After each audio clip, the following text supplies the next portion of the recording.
everyone. So today we will start chapter 10. ठीक है, chapter 10 which is circle. So in last year we have studied some terms of related circle which is chord, diameter, radius, secant, it's not a sector क्या है, segment क्या है, ठीक है, arc क्या होता है, diameter क्या है, ये सब हमने पढ़ा था. ठीक है, perimeter क्या था, ये सब हमने सर्कल के बारे में पढ़ा था. In class 10th we will study about tangent of a circle. Tangent क्या होता है, secant क्या होता है. So these are the some terms which is introduced in this video. So first जो डायग्राम है, फर्स्ट डायग्राम में सर्किल लिया है मैंने which is सेंटर O है. अगर मैं यहाँ से एक लाइन ड्रॉ करूँ इस तरह से, so there is no common point between circle and this line. ठीक है, इस लाइन को L नाम दे देती हूँ मैं. तो यहाँ पर कोई भी कॉमन पॉइंट नहीं है, ये हो गया नो कॉमन पॉइंट. यहाँ पर कोई भी कॉमन पॉइंट नहीं है. मैं टेंजेंट एक्सप्लेन करना चाह रही हूँ आपको, टेंजेंट क्या होगा. सो अगेन यहाँ पर फर्स्ट यहाँ पे सेकेंड डायग्राम जो है आपके पास which is another circle with centre O. Now यहाँ पे आपको एक लाइन इस वन पॉइंट से, सपोज यहाँ पे एक पॉइंट है, इस वन पॉइंट से पास होती हुई नजर आएगी. ठीक है, वन पॉइंट से जस्ट पास होती हुई नजर आएगी. एल लाइन इसको हम बोल देते हैं. तो यहाँ पे इसमें क्या है, only one common point, one common point. ठीक है, हो गया वन कॉमन पॉइंट. एक और थर्ड डायग्राम है यहाँ पे विच is another circle with centre O. अब यहाँ पर जो लाइन आपको दिखेगी ये सर्किल से इस तरह से क्रॉस होती हुई इन्हीं भी दो पॉइंट को क्रॉस करके ये जो लाइन होगी it does not pass in centre also. अगर ये सेंटर से पास हो गई तो वो डायमीटर कहलाती है. अगर यही लाइन सेंटर से पास होगी यहाँ से तो वो डायमीटर कहलाएगी. बट ये सेंटर से पास नहीं हुई है, ये सर्किल के किन्हीं भी दो पॉइंट से पास हो रही है. सपोज यहाँ पे इसका नाम हो गया P एंड Q. ठीक है, तो ये जो कहलाता है. अब यहाँ पे कितने कॉमन पॉइंट आपको दिख रहे हैं, यहाँ पे 2 पॉइंट्स आपको दिख रहे हैं.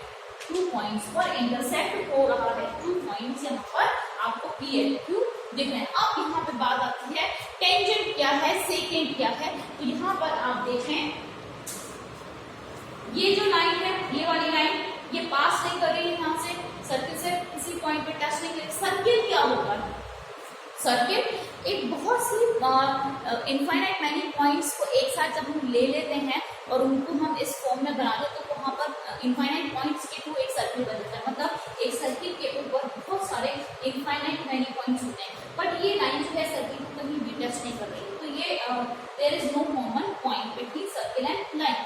एक सेकेंड डायग्राम, तो यहाँ पे सेंटर O है, ये वाली जो लाइन है L सर्किल को वन पॉइंट पे टच कर रही है. दिस इज कॉल्ड, ये जो लाइन कहलाएगी ये आपकी कहलाएगी टेंजेंट. टेंजेंट एक ऐसी लाइन है सर्किल को जो टच करती हुई सिर्फ और सिर्फ एक पॉइंट पर ही पास करती हुई निकलेगी. Tangent is a line which passes through the one and one point which is in circle. Circle को सिर्फ और सिर्फ फर्स्ट पॉइंट पे, एक ही पॉइंट पे टच करती हुई निकलेगी तो वो टेंजेंट है, अदरवाइज वो टेंजेंट नहीं होगी. अब बात करते हैं इस लाइन की. थर्ड डायग्राम में जो लाइन है आपके पास, यहाँ पे ये जो लाइन है P और Q दो पॉइंट्स को इंटरसेक्ट करती हुई निकल रही है. तो ये क्या हो गई, जब भी कोई लाइन डायमीटर को छोड़ के, मतलब सेंटर को छोड़ के यहाँ से जो लाइन पास होगी तो डायमीटर कहलाएगी. ठीक है, बट जो दूसरी लाइन हम बात करें जहां से वो सेंटर से पास नहीं हो रही है, वो सर्किल के दो पॉइंट को इंटरसेक्ट कर रही है. तो this is called secant. Secant which intersect 2 points on the circle. तो ये जो था ये बेसिक इंट्रोडक्शन था इस चैप्टर का. यहाँ पर कोई भी कॉमन पॉइंट नहीं मिलेगा. अगर सर्किल से टेंजेंट पास हो रही है तो वहां पर एक कॉमन पॉइंट, टेंजेंट जो है सर्किल को सिर्फ और सिर्फ एक पॉइंट पे टच करती हुई निकलेगी. एंड यहाँ पर दिस इज सेकेंट, ये सेकेंट है. ऐसी लाइन जहाँ पे सर्किल को 2 पॉइंट्स पर इंटरसेक्ट करती हुई निकलेगी विच इज कॉल्ड सेकेंट. तो यहाँ पे इन तीनों का डिफरेंस आपको समझ में आया होगा, क्या टेंजेंट है क्या सेकेंट है. So this is a circle with centre O here and that is tangent which passes through this point which is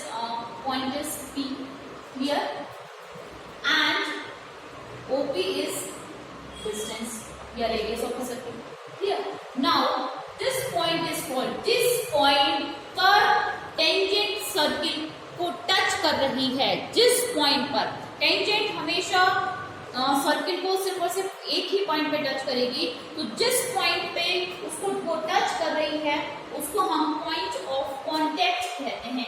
इसको हम क्या बोलते हैं? This is point of contact. This is point of contact. ये वाला जो point P है, जिस कॉल्ड पॉइंट ऑफ कांटेक्ट, ये पॉइंट ऑफ कांटेक्ट कहलाएगा। टेंजेंट सर्किल को सिर्फ एक ही पॉइंट में टच करती है, वो पॉइंट उसका पॉइंट ऑफ कांटेक्ट कहलाता है। अब बात करते हैं दूसरे बेसिक की। तो दूसरा बेसिक यहाँ पे क्या है? हमने 9th क्लास के अंदर एक बहुत छोटा सा पैराग्राफ में गिवन था ये, कि किसी लाइन पर, सपोज ये सेंटर हो गया, सेंटर O हो गया, और ये एक लाइन है, इस लाइन पर सबसे शॉर्टेस्ट डिस्टेंस जो होती है वो परपेंडिकुलर होती है। इस लाइन पर सबसे छोटी डिस्टेंस जो होती है वो परपेंडिकुलर होती है। सो सबसे छोटी डिस्टेंस हम मान लेते हैं, सपोज ये मान लीजिए ये हो गया, ये देखो ये जो डिस्टेंस थोड़ी ज्यादा हो जाएगी, ये भी थोड़ी ज्यादा हो जाएगी, ये अगेन, ये सारी डिस्टेंस ये जो मैंने ली है, सपोज मैंने इसको मान लिया A B C D, ये लाइन L हो गई आपकी, ठीक है, ये हो गया E और F पॉइंट, ठीक है। नाउ यहाँ पर क्या पढ़ा था हमने 9th क्लास के अंदर, कि सेंटर से, है ना, सेंटर से अगर किसी पॉइंट से किसी लाइन पर हम परपेंडिकुलर ड्रॉप कर रहे हैं, या फिर एक डिस्टेंसेस हम ड्रॉप कर रहे हैं अलग अलग, जैसे इस पॉइंट से ये डिस्टेंस है, ये हो गई, ये 3rd point distance, 4th one, ये 5th वन, ये 6th वन। तो किसी पॉइंट से जब हम किसी लाइन पर डिस्टेंस लाइन ड्रॉ करते हैं, तो जो सबसे छोटी डिस्टेंस होती है वो परपेंडिकुलर होती है। तो सबसे छोटी जो है यहाँ पे डिस्टेंस, ये है सबसे छोटी distance, shortest distance is the perpendicular to the line. इस लाइन पर ये वाली डिस्टेंस जो होगी परपेंडिकुलर होगी। तो आपको क्या लाइन याद रखनी है, कौन सा स्टेटमेंट लर्न करना है? Shortest distance, shortest distance is the perpendicular, this is the sign of perpendicular to the line या to the given line। ये स्टेटमेंट आपको याद होना चाहिए।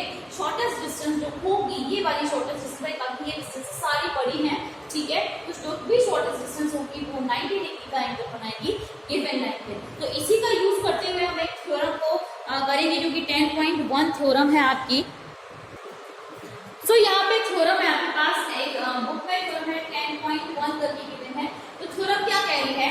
थ्योरम ये कह रही है, this is a circle with centre O and this is line XY and point, आपके पास पॉइंट ऑफ कांटेक्ट जो है विच इज P, ठीक है, and radius of the circle R, this is also radius, O से लेके P तक का distance and O से लेके R तक का distance is also a radius. बस हमने क्या किया है, इस वाली लाइन को एक्सटेंड किया है, लाइन तक डिस्टेंस को बढ़ाया है हमने Q तक।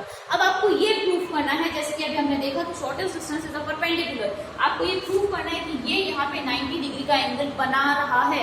इंपॉर्टेंट है ये थ्योरम। ये वाली लाइन जो है OP जो है इस लाइन XY पे 90 डिग्री का एंगल फॉर्म कर रही है, ये आपको बताना है इस थ्योरम के अंदर। तो हम क्या करेंगे, देखो OP is the radius, solution जब आप स्टार्ट करोगे, OP and OR both are equal because this is the radius of the circuit, ठीक है, दिस इज इक्वेशन नंबर 1। अब क्या हुआ है, OQ एक लाइन है, दिस डिस्टेंस है OQ जो है, अब वो OQ किससे मिलके बनी है, OR प्लस RQ से, ठीक है। अब देखो OR और OQ जो है, यहाँ पे देखिए OQ जो है वो ग्रेटर देन है किससे, OR से, ठीक है, this is equation number 2।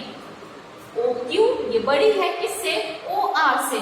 Similarly OR किसके इक्वल है, OP के, तो OQ ग्रेटर होगी किससे, OP से भी। This is equation number 3। इसका हमने यूज किया है, जब OQ ग्रेटर देन है OR से, तो वो OP से भी ग्रेटर देन होगी। तो this shows OP is the shortest distance, सबसे छोटी डिस्टेंस है ये। तो अगर ये सबसे से छोटी डिस्टेंस है तो क्या होगा, तो यहाँ पर बनने वाला जो एंगल होगा, यहाँ पर जो एंगल बनेगा, so therefore angle OPY is equal to 90 degree. ये वाला पूरा एंगल जो बनेगा यहाँ पर वो 90 डिग्री होगा। देयरफॉर तो आप लिख देंगे दैट्स व्हाई या so we have prove OP is perpendicular to the XY. So this is the solution of this theorem. I hope आपको ये theorem समझ में आ गई होगी।